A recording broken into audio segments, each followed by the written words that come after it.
السلام عليكم. اليوم حابين نعمل لكم تمرية بالطريقة النابلسية الأصلية طبعا أكيد. هلا بدنا نبداها معكم من العجين، واليوم إن شاء الله بنعمل العجين وبنعمل الحلاوة، وبكرة إن شاء الله بنعمل تمرية بنكليها، بس حابين نعملها على عدة مراحل، 3 مراحل. المرحلة الأولى هلا بدنا نعمل العجين. شوفوا شغلة سهلة جدا، بنجيب شوية الطحين خياتهم نص درجة طحين. احنا طبعا الكمية مش مهم قد ما بدنا بنحط. هلا بنجيب هاي الوعاء بنحط كمية قد ما بدنا، كثير ولا قليل. هي حطينا احنا نص ظرف، مع انه كثير هذا، بس احنا لانه كمية كبيرة بدنا نعمل، بجوز نطعم 20 30 واحد. هلا شوفوا بدنا نجيب هذا هذا ملح، بس هذا الطحين طبعا لحاله بنجيب شوية ملح. هلا بدنا نحط كمان شوية ملح صغيرة، مش كثير يعني، شوية. شوف كمية الطحين العجين قديش اللي حطيناهم، بدنا نحط شوية ملح صغيرة، يعني فيش فيهم 5 جرام. هي حطينا الملحات. طبعا هلا بدنا نحرك الطحين بايديه هيك. هلا احنا نستمتع في العجين. بدنا نحط هذا مي فاتر طبعا، يعني مش سخنة، اشي بسيط جدا فاتر، وبنبدأ نعجن فيها. وهذا طريقة العجين السهلة ان شاء الله، وراح تنبسطوا عليها. هاي طريقة العوام النابلسية الأصلية. هذا سر من أسرار أهل نابلس اللي ما بيعطوه لأي إنسان. فأنا لأنه بحب الكل يتعلم ويصير شاطرين، خاصة لأهلنا وحبايبنا اللي في دول الخليج وفي دول أوروبا وفي أمريكا. كل الناس يتعلموا كيف طريقة العجين، كيف يعملوا التمرية. وأهلا وسهلا فيكم. بجوز في نسوان أو ستات أشطر مني في العجين طبعا أكيد. هلا إذا عندكم ماكينة عجانة أحسن، بس أنا حبيت أعملها بالطريقة هاي. ليش؟ حتى اللي ما عنده سهل إنه يتعلمها ويعرف يعجن. وقفه شوي هلا بهمش هيك. طبعا هلا هي بدها شوي دعك بزياده، شوي صغيره لحد ما تنشف. هلا لسه بتلزق طبعا في الايد، رح نضل ندعك فيها لغايه ما تصير العجينه ناشفه وكويسه.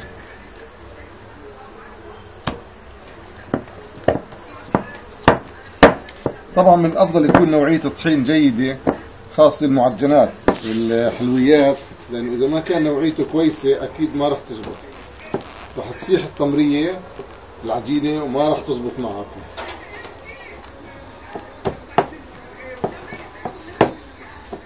على العجان أكيد طبعا أسهل كتير، ما فيها غلبة.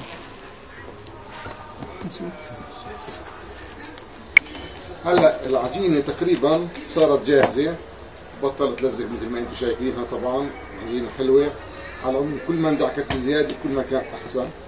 هلا بدنا نقطعها ونحطها بالصينيه ونريحها اقل شيء 5 6 ساعات. هذا مهم جدا. انا بفضل اذا عملتوها بالليل وتصبحوا الصبحيات تعملوا التمريه وتاكلوها ان شاء الله تكون زاكيه. هلا بنحط شويه زيت احنا وين على الصينيه اللي بدنا نحط هاي الزيت.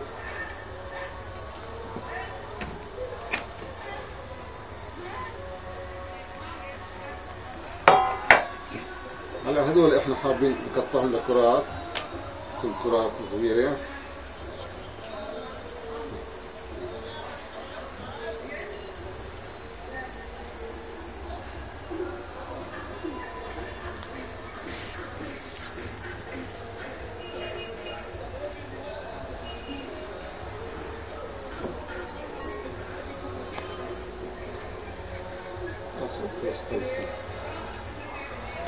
هلا طبعا ممكن زي ما شفتونا قبل شوي قطعناهم شكفه نحطهم ونخليهم يرتاحوا، وممكن نخليهم قطعه واحده زي هاي مثلا ونريحهم في الصينيه او في شيء اسهل اذا ما بدنا نغلب حالنا. بس نحط لها شويه زيت على الوجه.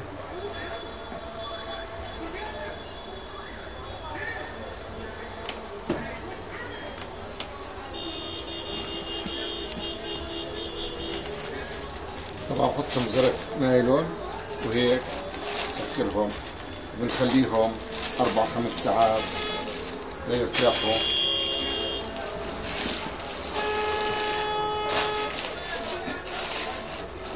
هلا بدنا ننتقل لنعمل الحلاوه اللي هي الحشوه اللي داخل التمرين الاكل. طبعا اكيد حطينا 5 كاسات ميه وكاسه سكر هات محمود اللي بتساعدنا لحظة، ليش تحط الزهر اللي مرتين؟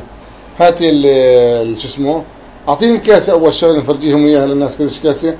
هاي الكاسة طبعا اللي هي هاي الحجم تاعها، احنا حطينا في المية هون 5 كاسات مية وكاسة سكر بالحجم اللي شفتوه اللي هو هذا طبعا. هلا هذا كاس السميد، بدنا نبلش ندير شوي شوي مع التحريك بشكل بسيط جدا. هاي مرتي ام محمود الله يخليها يا ربي، هي اللي بتساعدنا فيها مع التحريك مستمر طبعا اكيد. العيار مزبوط 100% اذا حطينا 5 كاسات مية وكاسة سكر وكاسة سميد. وطبعا ما بدنا ننسى نحط لهم شوية مية زهر بالاخر لما يجي يستووا مشان تعطينا نكهة طيبة وريحة حلوة. طبعا بندير السميد شوي شوي بطريقة سهلة، وما احسن كبتة لانه ديرناها بسرعة مرة واحدة بكبتل بصير مش مزبوط السميد.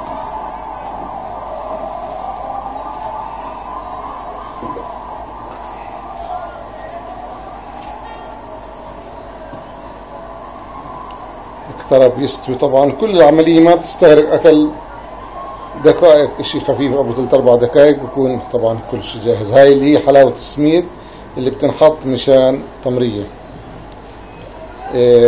هلا شبه قربت تستوي، بدنا نحط شوية مية زهر صغيرة، اي نقطة صغيرة مية زهر. حطيت مية زهر محمود ما شوفوهاش الناس، فرجي مية الزهر لحظة مش تديري فرجيهم. ايوه خلاص، نقطة مية زهر صغيرة مشان تعطينا نكهة طيبة وتصير زاكية. هلا بنضل نحرك فيها وبنطفي الغاز بعد ثواني لحظة وبنديرهم. خلص هيك هلا بنطفي الغاز وبنديرهم في صينية، في صينية التقديم هاي.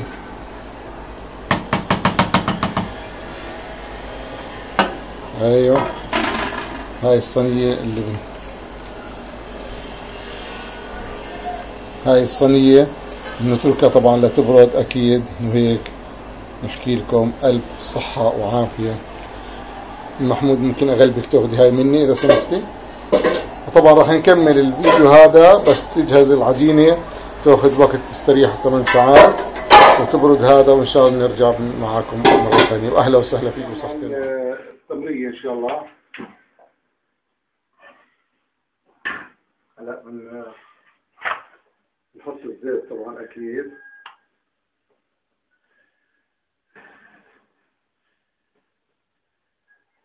شكلها اذا تعجبنا شبنا ما عاد نحط لها هذا. ايوه هيك ضبطت. نشف شوي هاي العجينة تاعتها.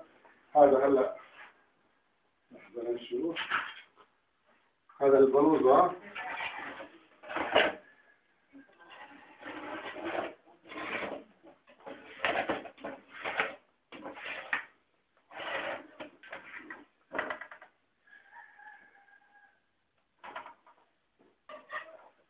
هاي بتعمل الحشو فيها طبعا. طبعا نعمل الحجم اللي بدنا اياه احنا، كبير صغير. هلا كمان شوي بدنا نحط الزيت.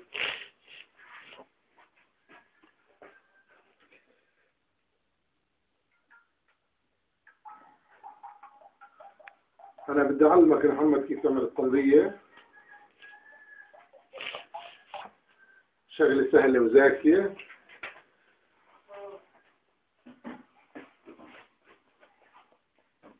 هلا هون ندخل المكان اللي بدنا نركب عجينة فيه.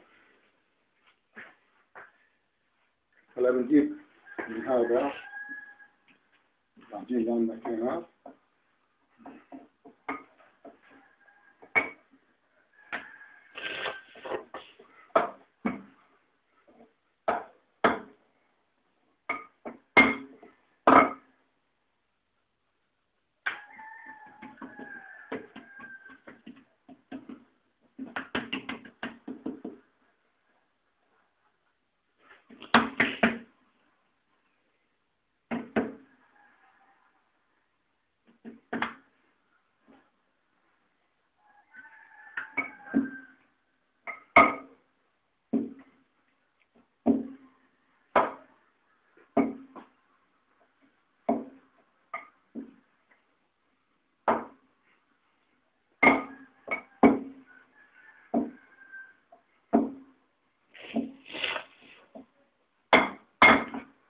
نستعمل السكينة مشان نقطعها.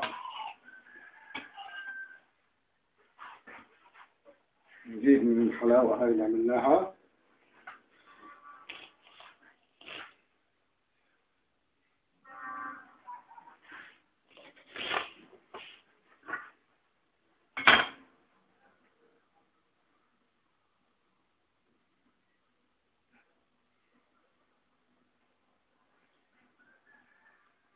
هلا جاهزة هيك نحطها بالمقلة.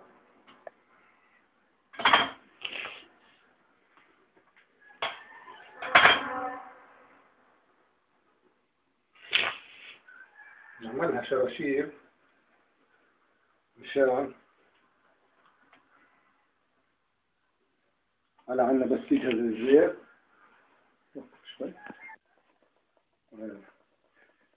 هلا بس الزيت غلي بنقدر نحط هاي الحبة، وتنتبهوا تحطوها لجوا طبعا انها تحرك ايديكم.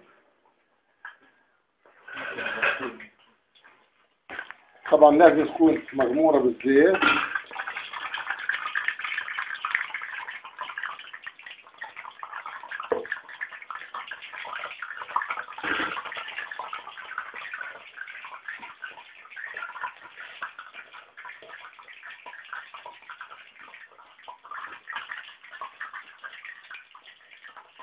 هلا اكيد لما يستووا مضبوط 100% راح نسيبهم ونكلكم صحتين وعافية.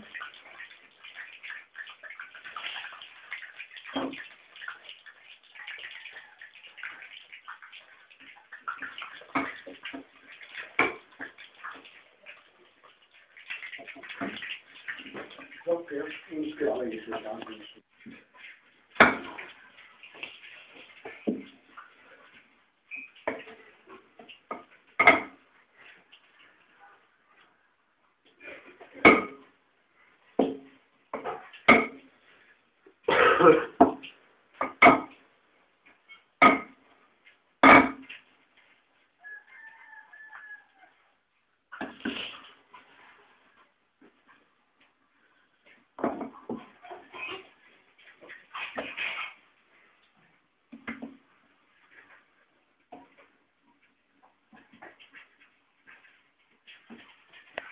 هلا بدنا نقطعها.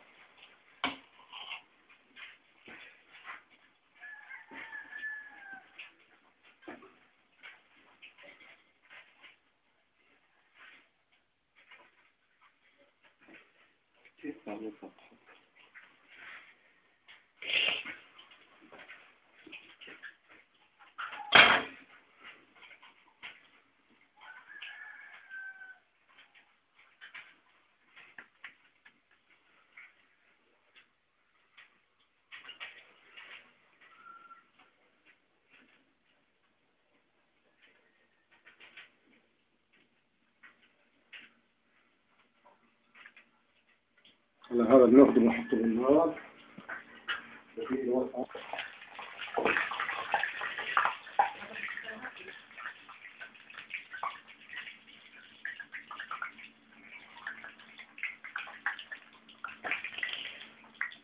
الشكل اللي انا مستعمل كلاية صغيرة، لازم كان استعملت كلاية اكبر مشان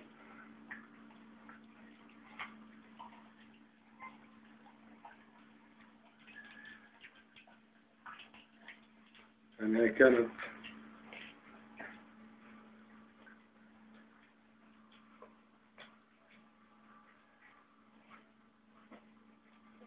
خلاص بس تجهز. هلا بنحطها ونغسل. وهيك استوى هلا اول كرس من التمرية وصحتين وعافية. وهلا بنحطه على محارم، صحن في محرمة مشان ما يشرب الزيت.